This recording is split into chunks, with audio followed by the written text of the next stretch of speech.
Ok, vamos dar início à nossa quarta videoaula, agora com a parte 2 do capítulo 2, Eletrólise e Migração Iônica. Então, nessa videoaula, vamos ver mais detalhadamente aspectos da migração iônica e como é possível, então, determinar o número de transporte através de dois métodos, o método de Rittorf e o método da fronteira móvel.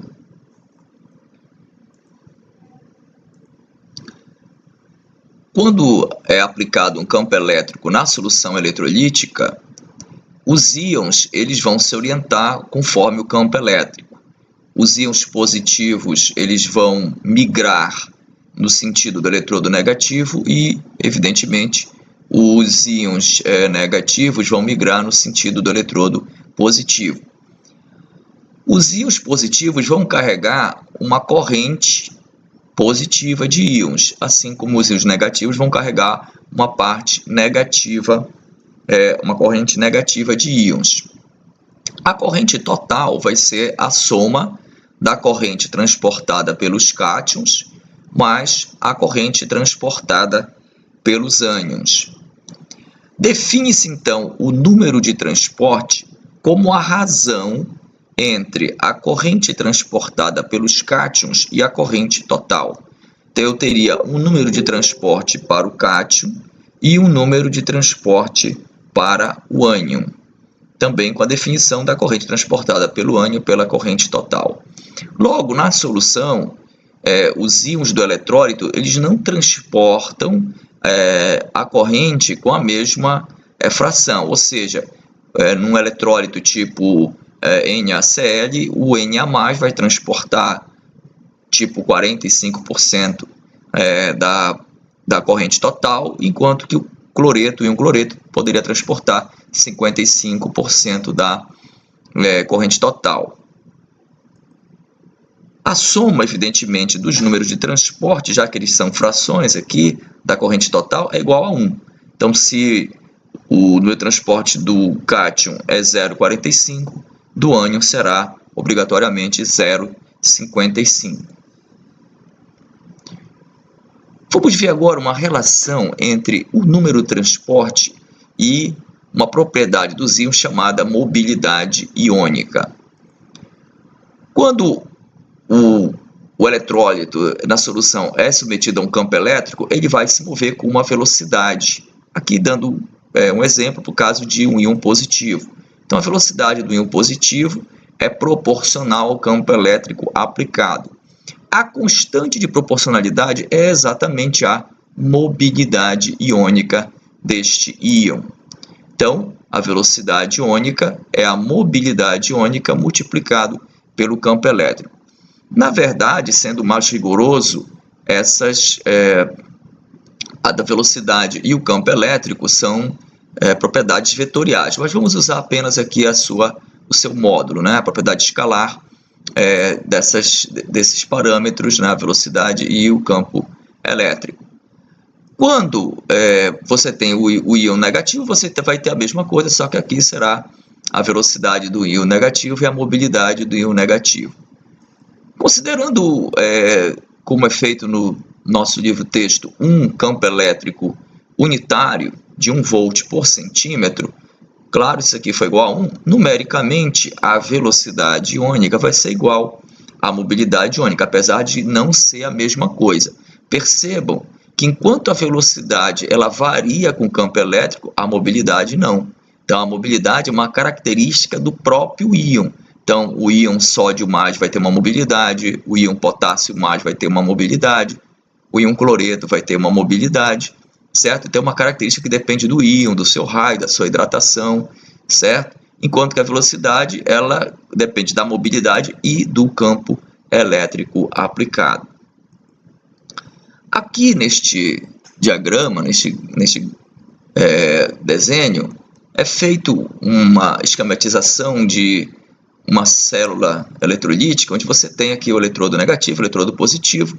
Aqui teria um ponto a meio caminho dos dois eletrodos, e aqui na linha pontilhada seria a representação de uma frente de íons positivos e aqui nessa linha, outra linha pontilhada, F, uma frente de íons negativos.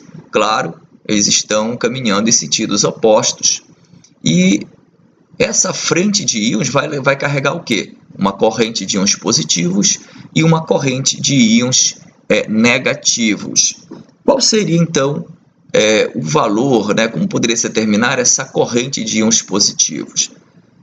É possível demonstrar que a corrente, no caso aqui a densidade de corrente, né, de íons positivos, é dado pelo número de íons por volume, no caso, número de íons por centímetro cúbico, a mobilidade, que nesse caso é igual à velocidade, já que é um campo elétrico unitário, vezes a carga dos íons, certo? Se nós quisermos conferir, vamos fazer uma análise dimensional para verificar que o produto desses parâmetros aqui dá exatamente a densidade de corrente. Ora, número de íons por centímetro cúbico está aqui, íons por centímetro cúbico.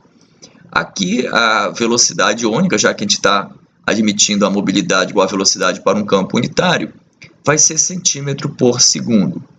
A carga aqui do íon é Coulomb, que é a unidade de carga elétrica, por íon.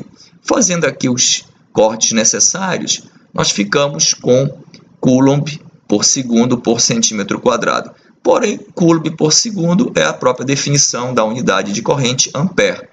Logo, nós ficamos com ampere por centímetro quadrado, que é exatamente a unidade de densidade de corrente. Então, essa expressão aqui, ela permite você encontrar a densidade de corrente para os cátions, evidentemente de maneira análoga essa outra aqui, onde tem o número de íons negativos e a carga de íons negativos, mobilidade do íon negativo vai dar a corrente para os íons negativos.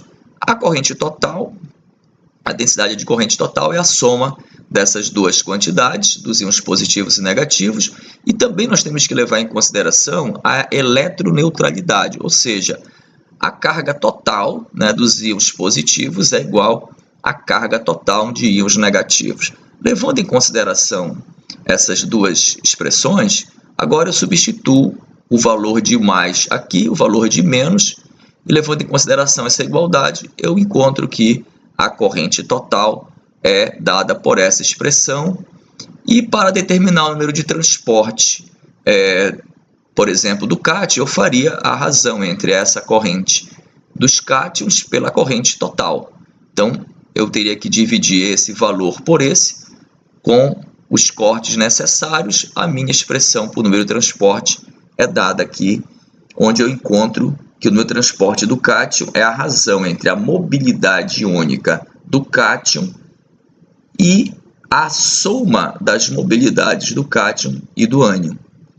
De maneira também análoga, se eu fizer a divisão de I- pela densidade de corrente total, eu vou ter o número de transporte do ânion, que também vai ser a mobilidade do ânion dividido pela mobilidade total do cátion mais o ânion. O que é que essas expressões aqui nos revelam? Elas nos revelam o seguinte: o número de transporte de um íon, no caso de um cátion, não depende apenas da sua própria mobilidade, mas também da mobilidade do seu coíon, no caso do íon negativo. Em termos práticos, isso quer dizer o seguinte: se nós tivermos um eletrólito tipo sulfato de sódio, o número de transporte do sódio neste eletrólito será diferente do número de transporte do sódio num outro eletrólito, por exemplo, no cloreto de sódio, porque agora, nesse caso, eu não tenho mais o íon sulfato, e sim o íon cloreto. Então, o número de transporte de um íon, ele depende, de alguma forma, da mobilidade do outro íon ou do seu coíon, correto? Muito bem. Aqui uma representação também esquematizada de uma solução eletrolítica entre dois eletrodos para fazer a seguinte análise. Mesmo que os números de transporte sejam diferentes, que os íons tenham mobilidades iônicas diferentes do cátion e do ânion, a quantidade de carga que se descarrega durante a eletrólise, tanto no cátodo como no anodo, são iguais, certo? Então, poderia alguém pensar que se um íon ele se movimenta mais rápido para um sentido do que outro, então esse íon se descarregaria mais rápido. Isso não acontece, certo? Então, a mesma quantidade de carga que se descarrega no cátodo é aquela igual ao do ânodo. Então, o que é que na verdade acontece devido a essa diferença de número de transporte? Nós vamos verificar que o que acontece é que nas proximidades do cátodo, a gente chama de zona catódica, e nas proximidades do ânodo, a gente chama de zona anódica, vai haver, na verdade, uma diferença de concentração de eletrólito, certo? Vejam aqui, na situação 1 aqui, que é representada dessa forma, antes da aplicação do campo elétrico, existe uma distribuição completamente uniforme dos íons positivos e negativos entre os eletrodos, em todas as regiões, correto? Aqui nessa representação 2, aplicado o campo elétrico, como o íon positivo tem uma mobilidade iônica, um número de transporte mais elevado que o negativo, ele migrou mais rápido aqui da zona anódica para a catódica. Mas, como está representado aqui, se aqui foram descarregados 5 íons positivos, aqui também foram descarregados 5 negativos. Porém, vejam que agora a quantidade total de eletrólito aqui na zona anódica é menor do que na zona catódica. E isto pode ser determinado experimentalmente. Nessa situação 3, é uma situação um pouco mais um pouco diferente, porque aqui é o ânion que tem um número de transporte maior. Logo, você vai ter uma migração mais rápida de ânions para a zona anódica e você vai ficar com uma pequena deficiência de eletrólito em relação na zona catódica em relação à zona anódica ao final da eletrólise. Então, apesar disso aqui, de os números de transporte serem diferentes, há a mesma descarga de íons no cátodo e no ânodo. O que na verdade acontece é que a concentração do eletrólito aqui perto do anodo, na zona anódica, é diferente da concentração do eletrólito, vai ficar, depois da eletrólise, diferente da concentração na zona catódica. Esse fenômeno permite você utilizar, é possível utilizar esse fenômeno para calcular, para determinar o número de transporte, e foi isso que fez o cientista chamado Rittorf e desenvolveu um método chamado método de Rittorf para a determinação do número de transporte. Vamos verificar como é feito isso na prática. Então, é utilizado aqui uma célula chamada célula de Rittorf. Essa célula tem 3 compartimentos, onde a compartimento anódico é bem separado do compartimento catódico através de uma terceira via aqui, certo? Que separa os eletrólitos. Então, permite o contato iônico, mas existe uma separação bem acentuada, onde ocorre a reação anódica e onde ocorre a reação catódica. Existe também, é lógico, todo um aparato aqui para você aplicar uma diferença de potencial e também para medir os valores de corrente ou, aqui como o próprio livro chama, um valor de carga elétrica. Então, você tem hoje, claro, com mais facilidade ainda, como medir a corrente que passa com o tempo, ou você pode usar um amperímetro e marcar o tempo com um cronômetro, ou você pode usar diretamente aparelhos que medem a carga, chamado de coulômetros, que eles vão integrar a corrente com o tempo e dar diretamente um valor de carga.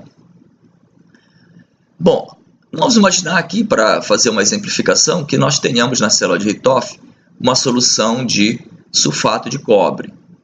Aqui eu teria a zona catódica, onde está ocorrendo a redução dos íons cobre 2 para cobre metálico, e aqui no eletrodo positivo eu teria a zona anódica, onde está ocorrendo a oxidação do eletrodo de cobre para cobre 2+.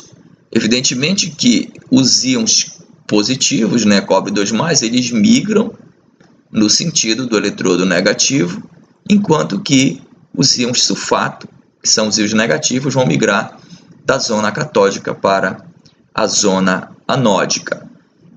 Ocorrendo a eletrólise após um certo tempo, na condição de os números de transporte, as mobilidades iônicas do cátion e do ânion serem diferentes, o que é que você vai obter no final? No final, quando eu for tirar uma alíquota aqui dessas zonas catódica e anódica, eu vou obter uma concentração final diferente da concentração de sulfato de cobre inicial. Então, os valores dessas concentrações finais vão nos permitir determinar o número de transporte do cobre e, consequentemente, do sulfato, já que a soma de T mais T menos é igual a 1.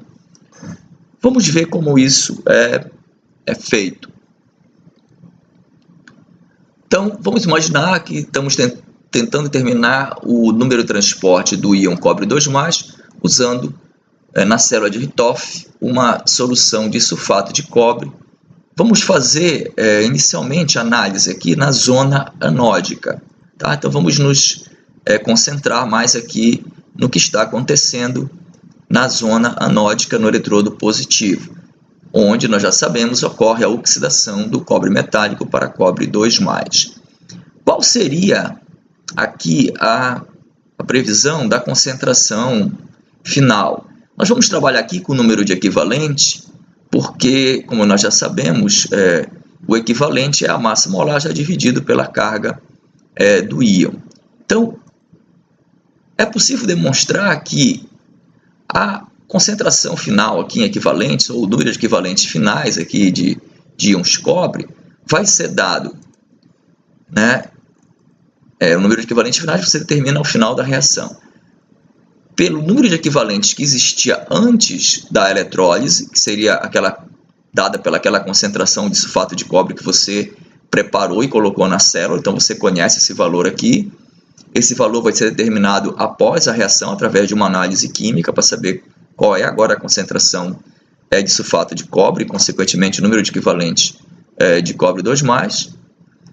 E essa quantidade aqui é o número de equivalentes totais que foi produzido de cobre 2+ pela reação eletroquímica. Certo?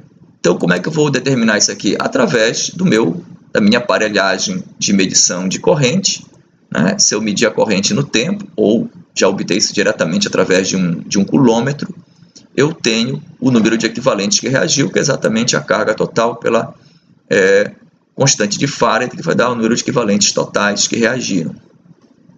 E, finalmente, enquanto nessa zona anódica estão sendo formados íons cobre 2+ pela reação, eles também estão saindo da zona anódica pela migração iônica, já que os íons positivos eles vão em direção ao eletrodo negativo. Então, essa equação nada mais é do que um balanço de massa, ok? O número de equivalentes final, aquilo que vai sobrar de íons cobre, é aquilo que tinha no início, mais aquilo que foi formado pela reação anódica, menos a quantidade, né, de íons que migraram devido à orientação no campo elétrico, a migração da zona anódica para a zona catódica. Muito bem, essa relação permite calcular exatamente esse número de equivalentes de íons que migraram, e o número de transporte, sendo a razão da corrente transportada pelos cátions pela corrente total, ela vai ser proporcional exatamente a esse número de equivalentes que migraram, que representa a corrente de migração dos cátions. E o número de equivalentes totais vai ser proporcional à corrente total. Então, a razão Nm sobre Ne vai ser uma expressão do número de transporte, no caso aqui do cátion. Nm nós obtemos facilmente dessa relação, basta passar o Nm para cá, fica Ni menos Nf mais Ne. Como todas essas variáveis aqui são determinadas experimentalmente, concentração inicial eu sei, eu que preparei a solução, né, claro. A concentração final é obtida através de uma análise no final da reação, e aqui, né, o Ne é obtido através de medida elétrica aqui da carga total durante a eletrólise. O número de transporte do íon sulfato poderia ser determinado de maneira indireta, fazendo, né, 1 menos T+, já que a soma de T+ e T- é igual a 1. Porém, eu também poderia fazer aqui, para determinar o número de transporte do sulfato, uma análise, né, na zona anódica. Eu poderia tirar uma alíquota aqui na zona, catódica, né, poderia ter tirado uma alíquota, determinada a concentração. Evidentemente, essa concentração não é igual a essa aqui, que foi obtida na zona anódica. Então, obtendo isso aqui, fazendo o mesmo raciocínio, o número de transporte do ânion, no caso do sulfato, vai ser proporcional ao número de ânions de sulfato que migraram pela quantidade equivalente total que reagiu. Esse valor é igual a esse aqui. Porém, aqui eu vou ter qual é a quantidade de sulfato que migrou. É aquilo que tinha no início, menos aquilo que sobrou. Ah, professor, mas não tem um Ne aqui não, porque vocês se lembram, o íon sulfato, ele não se descarrega. Então, não existe participação de produção ou consumo de sulfato pela reação eletroquímica. Então, simplesmente, o número de íons sulfato, o número de equivalente de sulfato que migra, é aquilo que tinha no início, menos aquilo que sobrou no final, foi o que migrou aqui da zona catódica para a zona anódica. É lógico que esse valor obtido aqui tem que ser igual, ou dentro do erro experimental, muito próximo deste que foi obtido na zona, por análise aqui na zona anódica. Outro método, que é até mais preciso ainda para a determinação do meio de transporte, é chamado método da fronteira móvel. Vamos ver aqui um exemplo da aplicação deste método para a determinação do meio de transporte do íon H+, ou íon hidrônio. Então, o aparato, né, experimental para fazer o método da fronteira móvel, ele consiste basicamente de uma célula parecendo um tubo vertical, onde você tem aqui o eletrodo positivo, o anodo embaixo e o catodo em cima desse tubo. Aqui tem os aparatos semelhantes à célula de Hittorf para você medir a carga total que passa durante a eletrólise. O princípio do método está baseado em você usar 2 eletrólitos. Um eletrólito aqui auxiliar e o eletrólito de trabalho, sendo que esse eletrólito de trabalho contém o íon que você quer determinar o número de transporte. No caso, aqui o ácido clorídrico, claro, contém o íon H+. Um requisito para esse eletrólito auxiliar aqui, que vai ser utilizado, é que o cátion dele tenha uma mobilidade iônica menor do que o cátion que você está determinando o número de transporte. No caso, como a gente está querendo determinar o número de transporte do H+, praticamente qualquer eletrólito aqui serviria, porque o íon H+ é aquele íon que tem a maior mobilidade iônica de todos os íons. Nós vamos ver isso com mais detalhe no nosso capítulo 3 de condutância eletrolítica, certo? Então, devido a um mecanismo diferenciado que os íons H+ se movimentam na solução, eles têm uma mobilidade iônica bem superior aos outros íons. Então, escolhendo aqui o cloreto de cádmio, onde evidentemente o cádmio tem menor mobilidade, o íon cádmio tem menor mobilidade que o íon hidrônio, o íon H+, e ele também tem uma coloração, né, um pouquinho amarelado, eu coloco os dois eletrólitos, as 2 soluções em contato, e vamos imaginar que ocorreu aqui uma interface nessa região A', certo? Isso é colocado com muito cuidado, né? Então, pequena diferença de densidade entre as soluções permite com que você tenha aqui a visualização de uma interface entre os 2 líquidos, entre as 2 soluções, que está marcado em A'. Bom, então eu fecho o circuito e aplico, né, uma eletrólise durante um determinado tempo. E o que é que eu percebo que acontece? À medida que a eletrólise está acontecendo, há um deslocamento desta fronteira dos 2 líquidos, né, das 2 soluções, de A' na direção do eletrodo negativo, do cátodo. Por que isso acontece? Porque à medida que o íon H+ vai migrando, né, para o eletrodo negativo, como ele tem uma mobilidade iônica maior, ele vai arrastando os íons de cádmio atrás dele, que vão tentando suprir a deficiência de carga positiva. Então, à medida que o IOH+ migra para a zona catódica, os íons de cádmio 2, né, que vem atrelando, claro, toda a sua esfera de hidratação e também os íons de cloreto, ele vai tentando acompanhar a movimentação, né, a migração dos íons H+. Ao final de determinado tempo, quando eu abro o circuito e desligo, né, acaba a eletrólise, a fronteira terá se deslocado da posição A' para uma posição B'. E aí eu determino qual foi essa distância, né? Essa distância H, a altura da coluna, né, que deslocou a fronteira do ponto A' para o ponto B'. Como eu sei o diâmetro, o raio do tubo, eu posso calcular qual foi o volume de solução deslocado aqui nesse tubo, tá? Então, a área da seção transversal, a área de um círculo, PR2 vezes H, é o volume de um cilindro, né? É o volume que foi deslocado quando a fronteira se moveu dessa posição para essa outra posição, tá? Esse volume, devido às dimensões aqui, geralmente é dado em centímetros cúbicos.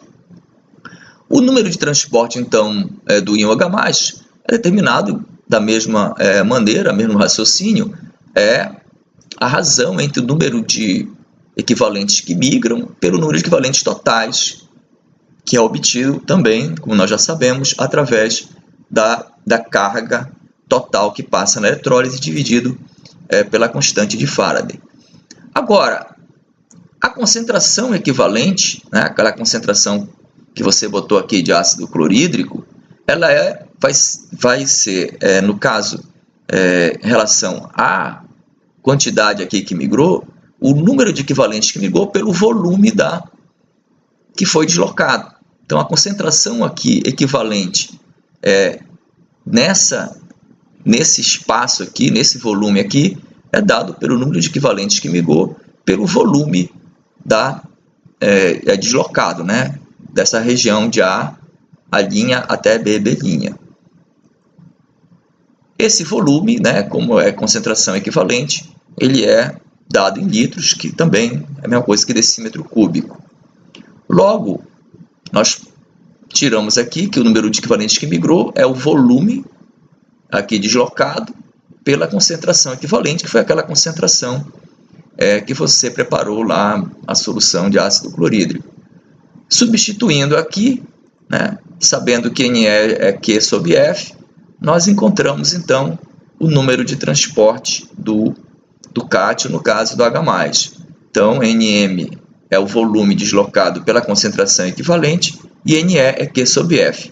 Esse termo 1000 que aparece, aqui dividido por 1000, é para compatibilizar as unidades, já que o volume geralmente vai ser obtido em centímetros cúbicos e a concentração equivalente, o volume é definido em litros. Então, para você usar diretamente a concentração equivalente em equivalente por litro e o volume em centímetro cúbico, aparece esse termo aqui e vai já dar o valor correto do número de transporte, já compatibilizando as unidades.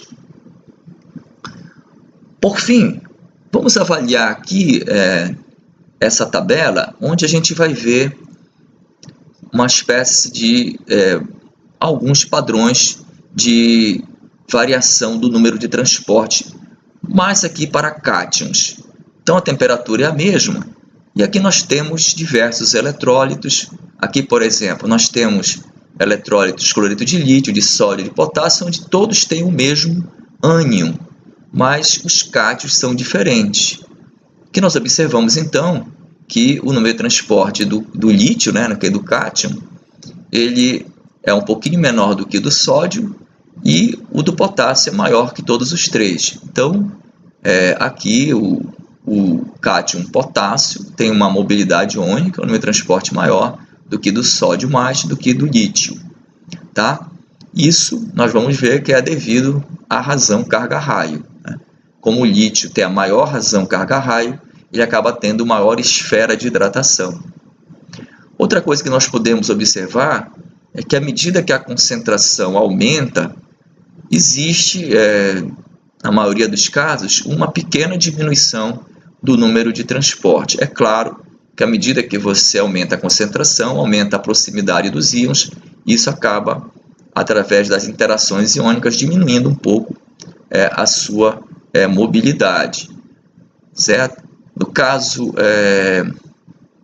do íon H+, ocorre um efeito contrário, que à medida que a concentração aumenta, a mobilidade aumenta. Mas isso é porque o H+, ele tem um mecanismo de condução, de movimentação na solução que é diferente dos outros íons, como nós vamos ver no capítulo 3.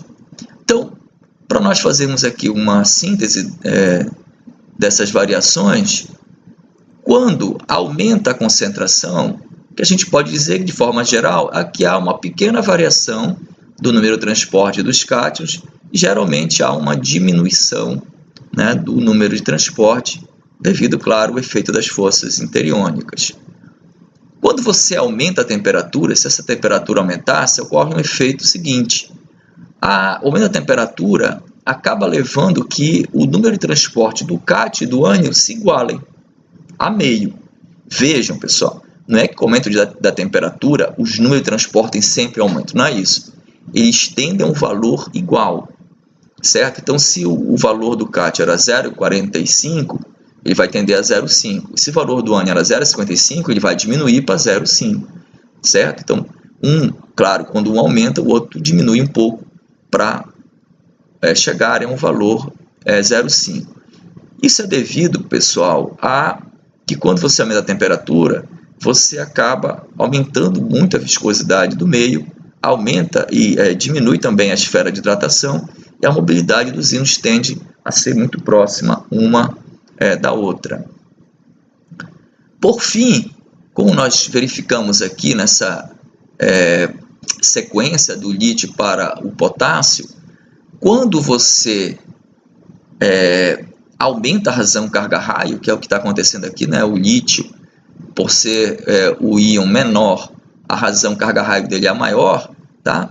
Há uma diminuição do número de transporte, porque com o aumento da relação carga-raio, há um maior grau de hidratação do íon. Então, o lítio, apesar de ser o íon com um raio menor, o íon desnudo com raio menor, ele é um íon hidratado maior. Logo, essa mobilidade iônica é menor e o número de transporte dele, consequentemente, é menor do que do íon sódio e do íon potássio, que estão, digamos assim, descendo nos períodos da tabela periódica. Ok?